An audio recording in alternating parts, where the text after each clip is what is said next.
मैं doctor Karamvir Singh, associate professor political science, BSR government arts college Alwar.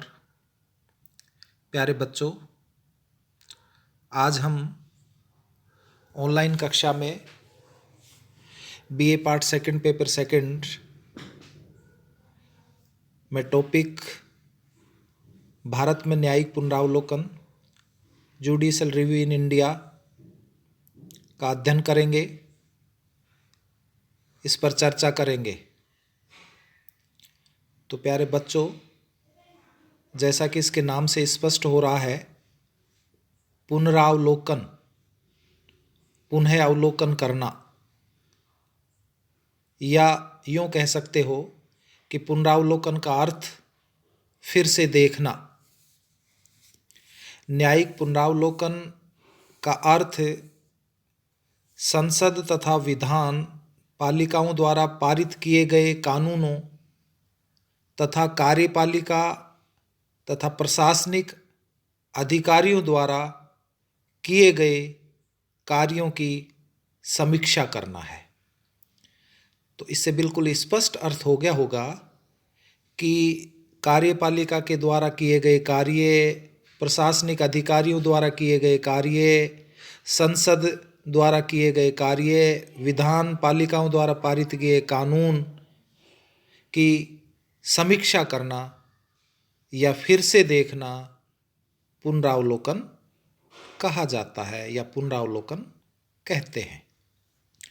व्यवस्थापिका और कार्यपालिका की निरंकुशता को रोकने के लिए तथा संवैधानिक सर्वोच्चता को स्थापित करने के लिए न्यायिक पुनरावलोकन की व्यवस्था की गई है।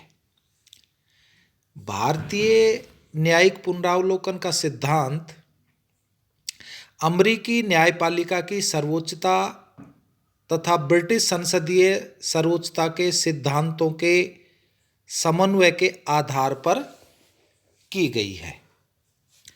यद्यपि संविधान में न्यायिक पुनरावलोकन का स्पष्ट उल्लेख कहीं नहीं मिलता, तथापि संविधान के कुछ अनुच्छेदों, जैसे अब मैं आपको बताऊं, 13 अनुच्छेद, 32, 246, 368 में इस व्यवस्था के लक्षण देखे जा सकते हैं।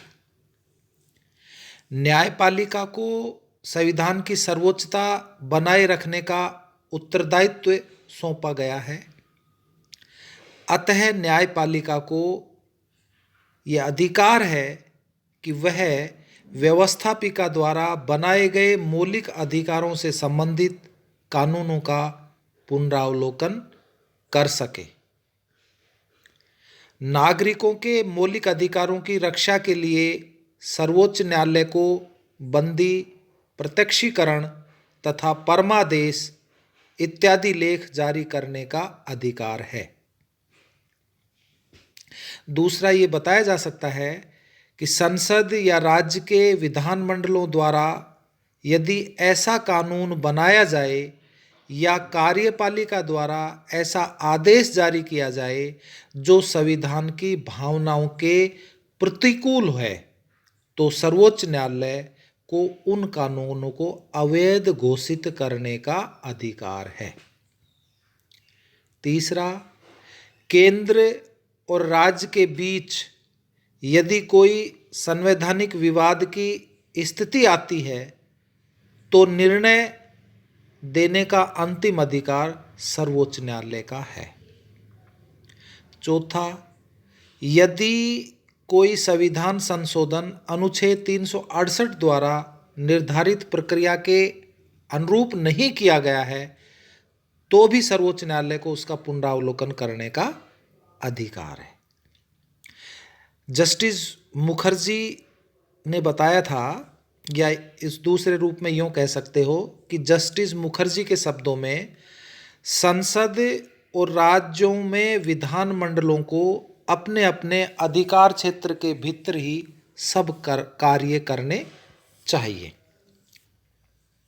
संविधान के 42वें संविधान संशोधन जो 1976 में हुआ था, के द्वारा सर्वोच्च न्यायालय की न्यायिक पुनरावलोकन की शक्ति को कुछ सीमित कर दिया गया था, लेकिन 43वें संविधान संशोधन जो 1977 में हुआ था, उनके द्वारा उन प्रावधानों को समाप्त कर दिया गया।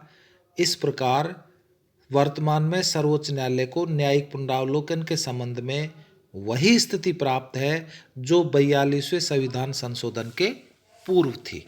तो प्यारे बच्चों, बिल्कुल स्पष्ट हो गया होगा कि संविधान के 42वें संविधान संशोधन जो 1976 में लाया गया था, इसके द्वारा सर्वोच्च न्यायालय की न्यायिक पुनरावलोकन की शक्ति को सीमित कर दिया गया था, लेकिन तुरंत 43वें संविधान संशोधन 1977 द्वारा उन प्रावधानों यानी कि 42वें संविधान संशोधन के द्वारा जो लाए गए थे उनको समाप्त कर दिया गया। तो इस प्रकार वर्तमान में जो सर्वोच्च न्यायालय की न्यायिक पुनरावलोकन की जो शक्ति है वो 42वें संविधान संशोधन के पूर्व जैसी ही है। ठीक है ना, यानी कि उन्हें न्यायिक पुनरावलोकन की शक्ति स्पष्ट रूप से मिली हुई है। न्यायिक पुनरावलोकन की कुछ सीमाएं भी हैं जिनका अध्ययन करना भी अत्यंत आवश्यक है। तो इस संदर्भ में अपन कह सकते हैं कि भारत में न्यायिक पुनरावलोकन का अधिकार असीमित नहीं है। जवाहरलाल नेहरू के शब्दों में अपन बताएं कि कोई भी न्यायालय समाज की उन्नति में बाधक नहीं बन सकता, और यदि वो बनता है तो संसद संविधान में संशोधन कर सकती है। अमेरिका में न्यायिक पुनरावलोकन का क्षेत्र अत्यंत व्यापक है, परंतु भारत में जवाहरलाल नेहरू के अनुसार सर्वोच्च न्यायालय विधानमंडल के तीसरे सदन का स्वरूप ग्रहण नहीं कर सकता। इसके कई कारण हो सकते हैं या इसके कई कारण हैं, जैसे आपको मैं बताऊं। नंबर 1 कि भारत में न्यायिक पुनरावलोकन का आधार कानून द्वारा स्थापित प्रक्रिया है, जबकि अमेरिका में कानून की उचित प्रक्रिया न्यायिक पुनरावलोकन का आधार है। ठीक है ना, कानून द्वारा स्थापित प्रक्रिया और कानून की उचित प्रक्रिया। हमारे यहाँ कानून द्वारा स्थापित प्रक्रिया है, अमेरिका में कानून की उचित प्रक्रिया न्यायिक पुनरावलोकन का आधार है। अमेरिका में किसी कानून की संवैधानिकता पर विचार करते समय उसमें निहित भाव और उद्देश्य का भी विश्लेषण किया जाता है, जबकि भारत में संसद द्वारा बनाए गए कानून के विवेक या उसकी नीति की समीक्षा नहीं की जा सकती। न्यायालय किसी कानून की अच्छाई या बुराई की समीक्षा नहीं करते, पर संविधान में स्पष्ट उल्लेख है कि यदि किसी अधिकार पर उचित रोक लगाई गई है तो न्यायालय प्रतिबंध के औचित्य पर विचार कर सकता है तथा समीक्षा कर सकता है। भारतीय संविधान न्यायाधीशों की सरकार की स्थापना नहीं करना चाहता। दूसरा, संविधान में संशोधन की प्रक्रिया आवश्यकता पड़ने पर लचीली व आवश्यकता पड़ने पर कठोर भी है। सामान्यतः संशोधन की प्रक्रिया सुगम है, जबकि अमेरिका का संविधान बहुत कठोर है। वहाँ संविधान संशोधन करना सहज नहीं है। भारत में सामाजिक, आर्थिक और राजनीतिक विकास के लक्ष्य को सामने रखते हुए संविधान में समय समय पर संशोधन किए जाते रहे हैं। जैसे उदाहरण के रूप में आपको बताएं, जमींदारी उन्मूलन, राजाओं के प्रिविपर्स को समाप्त करने संबंधी संशोधन, आर्थिक समता को दृष्टि में रखते हुए किए गए संशोधन। वस्तुतः कोई संविधान अपने निर्माण काल से ही काम नहीं करता। बदलते परिवेश में संविधान संशोधन आवश्यक है। यहाँ संविधान संशोधन की प्रक्रिया सहज होने के कारण न्यायिक पुनरावलोकन का कार्य क्षेत्र सीमित हो जाता है। तीसरा, भारतीय संविधान विश्व के सबसे विस्तृत संविधानों में से एक है, जिसमें केंद्र एवं राज्यों के मध्य अधिकारों का स्पष्ट बंटवारा किया गया है। ऐसे में विवाद की स्थिति कम होने के कारण न्यायिक पुनरावलोकन का क्षेत्र सीमित हो जाता है। अमेरिकी संविधान छोटा है, इस कारण वहाँ संघ व इकाइयों के बीच विवाद की स्थिति बनी रहने की संभावना रहती है। ऐसे में वहाँ न्यायिक पुनरावलोकन का क्षेत्र विस्तृत हो जाता है। भारत के संदर्भ में यह बात लागू नहीं होती है। नंबर 4, कुछ कानून ऐसे हैं जिनकी वैधता को किसी भी न्यायालय में चुनौती नहीं दी जा सकती। संविधान के प्रथम संशोधन द्वारा 9वीं अनुसूची जोड़कर यह व्यवस्था की गई है। उद्देश्य यह था कि अदालती वाद विवाद में आर्थिक सुधारों की गति धीमी नहीं की जा सके। इस व्यवस्था के द्वारा न्यायिक पुनरावलोकन का क्षेत्र सीमित हो गया। नंबर 5, भारत में न्यायाधीशों की नियुक्ति राष्ट्रपति द्वारा की जाती है, जो कि व्यवहारिक रूप से प्रधानमंत्री द्वारा की जाती है। यह व्यवस्था सर्वोच्च न्यायालय तथा उच्च न्यायालय के न्यायाधीशों पर राजनीतिक दबाव बनाए रखती है। इससे निश्चित रूप से न्यायिक पुनरावलोकन का अधिकार क्षेत्र प्रभावित होता है। अमेरिका में सर्वोच्च न्यायालय के न्यायाधीशों की नियुक्ति राष्ट्रपति द्वारा सीनेट के समर्थन पर की जाती है।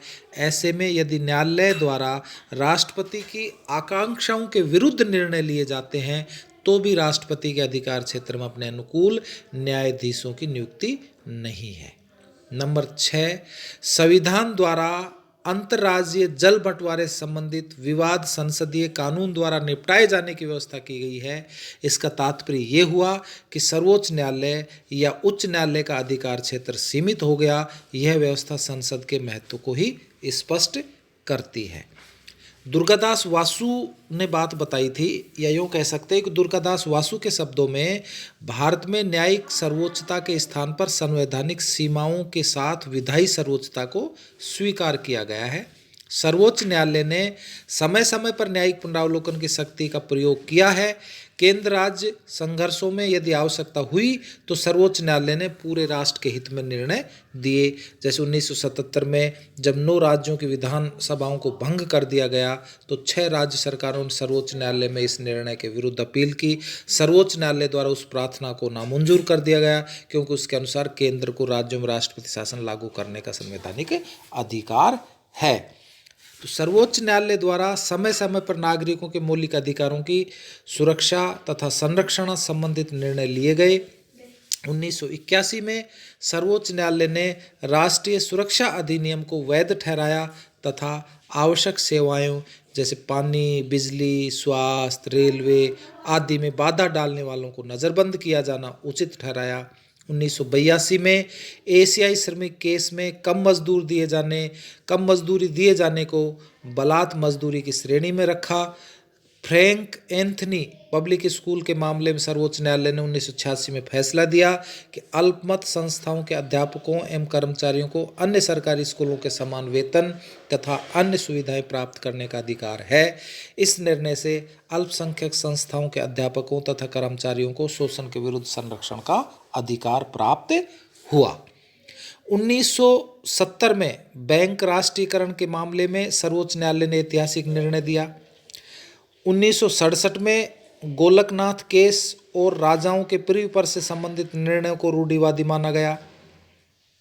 पिछड़ी जातियों, महिलाओं और बच्चों के अधिकारों के संबंध में सर्वोच्च न्यायालय महत्वपूर्ण फैसले दिए। अभी हाल ही में महिलाओं के कार्यस्थल पर यौन शोषण के संबंध में सर्वोच्च न्यायालय द्वारा महत्वपूर्ण फैसला दिया गया और यह माना कि दीवानी और फौजदारी कानून महिलाओं को यौन शोषण से विशेष सुरक्षा प्रदान नहीं करते। मुख्य न्यायाधीश जे.एस. वर्मा, न्यायमूर्ति सुजाता वी मनोहर और बी.एल. कृपाल ने स्पष्ट किया कि कैसा व्यवहार अनुचित है और पुरुष बॉस या सहकर्मी से अवांछित प्रस्ताव पर कामकाजी महिलाओं को क्या करना चाहिए। वरिष्ठ वकील फली नरीमन कहते हैं कि यह सुपर कानून जैसा है। आमतौर पर कानून तोड़ने का मतलब उसकी अवमानना से नहीं लिया जाता, पर इस फैसले के विरुद्ध जाना अवमानना समझा जाएगा। नरीमन यह भी कहते हैं कि इस फैसले के पीछे विचार लोगों को जेल भेजने का नहीं अपितु जागरूकता पैदा करने का है। 1991 में सर्वोच्च न्यायालय द्वारा 1985 के दल बदल विरोधी कानून को वैध ठहराया गया, परंतु साथ ही इस कानून की यह व्यवस्था की कि अध्यक्ष के निर्णय के विरुद्ध न्यायालय में सुनवाई नहीं हो सकती को अवैध ठहराया। इस फैसले से अध्यक्ष के संभावित मनमाने व्यवहार पर अंकुश लगाने का प्रयास किया गया। जून 2012 में सुप्रीम कोर्ट ने केंद्र सरकार द्वारा अल्पसंख्यकों को 4.5% आरक्षण दिए जाने के विरुद्ध फैसला दिया। इस संबंध में आंध्र हाई कोर्ट द्वारा दिए गए फैसले को सुप्रीम कोर्ट ने उचित माना। तो ये कुछ न्यायिक पुनरावलोकन की सीमाएं के संदर्भ में हम आपको कुछ चर्चा की। अब आता है न्यायिक पुनरावलोकन की आलोचना, यानी कि जो न्यायिक पुनरावलोकन है इसकी आलोचना क्यों की जाती है, या जुडिशियल रिव्यू है जो इसकी क्रिटिसिज्म किस प्रकार से की जाती है, इनका अध्ययन अपन कल करेंगे। धन्यवाद।